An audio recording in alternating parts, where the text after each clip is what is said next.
here today at the SNAC Sports Nutrition Research Center. We're just now after 2 months of a lot of construction. I've got a bunch of athletes, boxers here training today. So we're going to go inside and have some fun and check it out. This is the 5th of February 2016. Let's rock.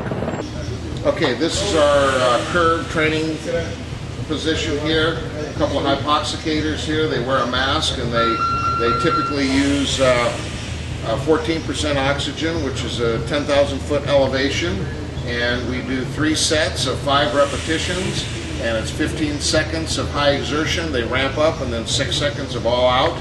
And then they do 5 reps, and then in between we go over to the next station, which is the Hyperoxic Training, to assist with the recovery and making up that oxygen deficit, so they've got more energy and more oxygen. And for the next set, which will be back, they go back and forth, they shuttle back and forth between the curve machine and the Hyperoxic machine where they're using an airdyne. Okay, so we're here at the Hyperoxic Chamber, and we've got an airdyne machine inside. We've got about 40%, a little over 40% oxygen in here compared to 20.9% that we've got here at sea level, the ambient air. And after they do the 5 repetitions on the curve, then they come over here for 5 minutes, and they come in and they use about a 40 RPM, which is brings their heart rate up to about 110, and this cleanses the carbon dioxide and lactic acid and other metabolic wastes and re-energizes them to go back. They shuttle back and do a second set on the curve. So we go back and forth. They super oxygenate here, then they do 5 repetitions on the curve with 10,000 foot simulated or 14% oxygen. Then they come back, and for recovery between sets, they do the 40% oxygen here. Also, after they're done with various other training drills that they do, they come in here for 5 minutes simply for recovery. This basically removes lactic acid and carbon dioxide and the other metabolic waste byproducts, and really significantly enhances recovery.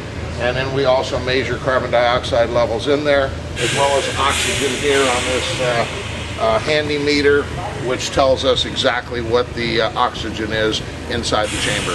Okay, and here we've got the original SNAC altitude dome, and once people acclimate, they may train at different simulated elevations, but generally we're in the ballpark of a 10,000 foot simulated elevation, which is about 14%. They do body shield and mitt work. They do all sorts of other drills.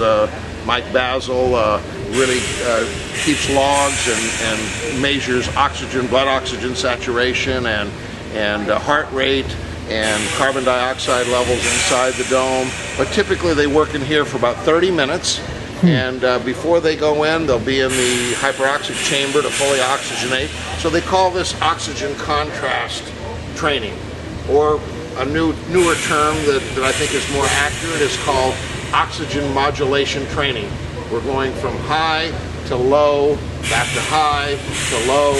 So it's a combination, and this really stimulates the body's adaptive mechanisms and creates, over a period of weeks, significant performance enhancement benefits.